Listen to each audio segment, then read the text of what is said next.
밤에 자다가 입이 바짝 말라서 물을 찾은 적 있으신가요? 아침에 일어나면 입안이 텁텁하고 혀가 입천장에 붙는 것 같고 말을 조금만 오래 해도 입이 마르고 목이 칼칼해서 물 없이는 불편한 분들 계시죠?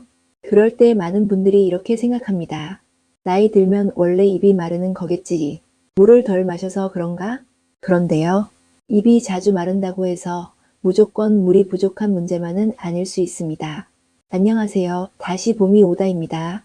오늘은 밤마다 입이 마르거나 말할 때 입이 자주 마르거나 물을 마셔도 입안이 금방 텁텁해지는 60대 분들이 꼭 알아두면 좋은 내용을 정리해 드릴게요. 이 내용은 여러 생활 건강 자료를 바탕으로 생활 속 참고용으로 쉽게 풀어드리는 이야기입니다. 다만 음식을 삼키기 어렵거나 눈까지 심하게 건조하거나 새로운 약을 먹은 뒤 증상이 심해졌다면 단순한 노화나 생활 습관으로 넘기지 말고 전문 의료진과 상담해 보시는 것이 좋습니다. 그럼 시작하겠습니다. 먼저 가장 중요한 것부터 말씀드릴게요. 입마름은 나이가 들면 무조건 생기는 자연스러운 변화라고만 보면 안 됩니다. 나이가 들면서 몸의 여러 기능이 달라질 수는 있지만 입마름은 단순히 나이 때문이라기보다 복용 중인 약, 입으로 숨 쉬는 습관, 침샘 기능 저하, 당뇨 같은 건강 상태, 구강 위생 문제와도 관련될 수 있습니다. 그래서 물만 자주 마셔도 입이 계속 마른다면 내가 물을 덜 마셨나 에서 끝내지 말아야 합니다. 첫 번째로 확인할 것은 약입니다. 60대 이후에는 혈압약, 당뇨약, 고지혈증약, 위장약, 수면 관련 약, 알레르기약 등 여러 약을 함께 드시는 분들이 많습니다. 이때 어떤 약은 입마름을 더 느끼게 만들 수 있습니다. 물론 약을 임의로 끊으면 안 됩니다. 하지만 입마름이 심해졌다면 내가 복용하는 약 이름을 한번 정리해두고 진료를 볼 때 물어보는 것이 좋습니다.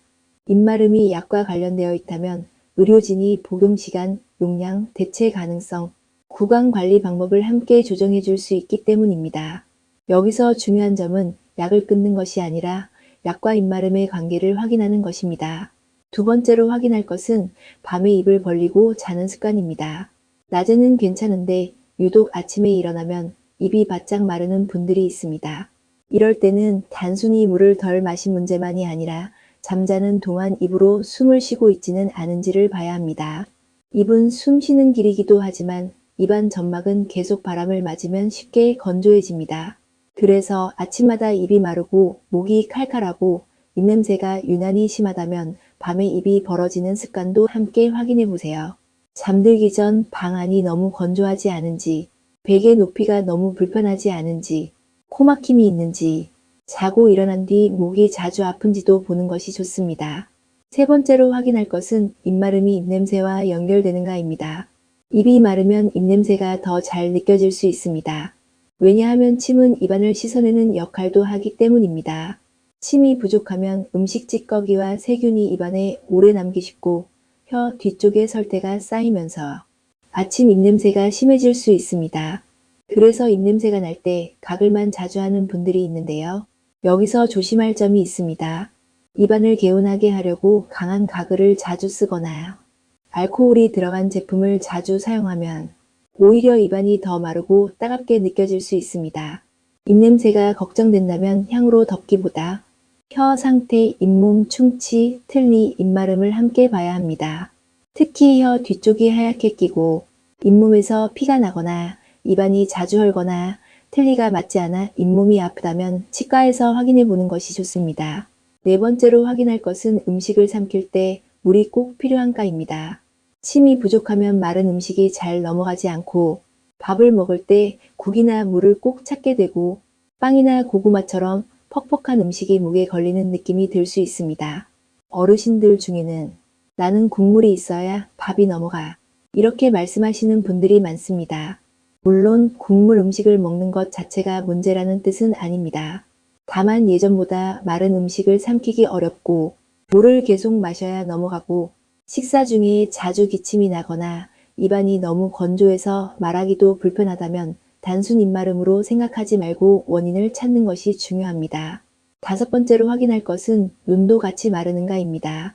입만 마른 것이 아니라 눈까지 심하게 뻑뻑하고 모래가 들어간 것처럼 까끌하고 피로감이나 관절 통증이 함께 있다면 그냥 물을 덜 마셨나 보다로만 넘기지 않는 것이 좋습니다. 입과 눈이 함께 마르는 질환 중에는 쇼고렌 증후군처럼 눈물샘과 침샘에 영향을 줄 수 있는 질환도 있습니다. 이런 경우는 생활 습관만으로 판단하기 어렵기 때문에 의료진에게 상담을 받아보시는 것이 좋습니다. 그렇다면 생활 속에서는 무엇부터 바꿔볼 수 있을까요? 첫째, 물을 한 번에 많이 마시기보다 식사 중에 조금씩 활용해 보세요. 입마름이 있을 때 물 한 컵을 벌컥 마셔도 잠깐 괜찮고 다시 마르는 경우가 많습니다. 이럴 때는 식사 중에 음식을 부드럽게 넘길 수 있도록 조금씩 나눠 마시는 것이 도움이 될 수 있습니다.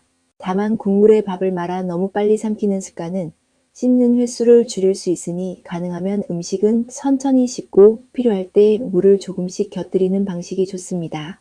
둘째, 커피와 진한 차를 물 대신으로 생각하지 마세요. 커피나 진한 차를 마시면 입이 잠깐 개운한 것 같지만 입마름이 있는 분에게는 오히려 더 텁텁하게 느껴질 수 있습니다. 물을 전혀 안 마시고 커피나 차로만 수분을 대신하고 있다면 하루 중 물을 따로 마시는 시간을 만들어 보세요. 셋째, 입안이 마를수록 부드럽고 촉촉한 식사를 선택해 보세요. 마른 빵, 과자, 떡처럼 입안에서 뭉치기 어려운 음식은 입마름이 심한 분에게 더 불편할 수 있습니다. 같은 단백질을 먹더라도 너무 퍽퍽하게 먹기보다 부드럽게 조리한 달걀, 생선, 두부, 촉촉한 나물처럼 씹고 삼키기 쉬운 형태로 바꿔보는 것이 좋습니다. 넷째, 자기 전 습관을 바꿔보세요. 자기 전 술, 늦은 커피, 짠 음식, 입을 마르게 하는 강한 가글은 입마름을 더 불편하게 만들 수 있습니다. 잠들기 전에는 방 안이 너무 건조하지 않게 하고 코가 막힌 상태로 자지 않도록 관리하고 입안이 텁텁하면 부드럽게 양치하고 혀와 틀니까지 청결하게 관리하는 것이 좋습니다. 여섯째, 약 봉투를 버리지 말고 모아두세요. 입마름이 계속된다면 최근에 새로 먹기 시작한 약이 있는지, 약이 늘어난 시점과 입마름이 심해진 시점이 비슷한지 한번 확인해 보세요. 그리고 병원이나 약국에 갈 때 약 이름을 말로만 기억하려 하지 말고 약 봉투나 휴대폰으로 사진을 찍어서 가지고 가세요. 이 약 중에 입마름을 심하게 만들 수 있는 것이 있을까요? 이렇게 물어보면 훨씬 정확한 상담을 받을 수 있습니다. 마지막으로 입마름 기록을 일주일만 해보세요. 이건 아주 좋은 꿀팁입니다. 입이 마른다고만 생각하면 원인을 찾기 어렵습니다. 대신 일주일 동안 간단히 적어보세요. 입마름이 아침에 심한지, 밤에 심한지, 밥 먹을 때 심한지, 커피 마신 뒤 심한지, 새 약을 먹은 뒤 심해졌는지, 눈도 같이 마른지 이렇게 적어보면 내 입마름이 어떤 문제인지 조금 더 분명해집니다. 입이 마를 때 물 한 모금은 분명 도움이 됩니다. 하지만 계속 반복된다면 그 물 한 모금 뒤에 숨어있는 내 몸의 신호를 한 번 더 살펴보셨으면 좋겠습니다. 오늘도 제 이야기를 들어주셔서 감사합니다. 이 이야기가 도움이 되셨다면 구독과 좋아요로 응원해주세요. 매주 월요일, 목요일에 꼭 필요한 이야기로 찾아올게요. 항상 건강하세요.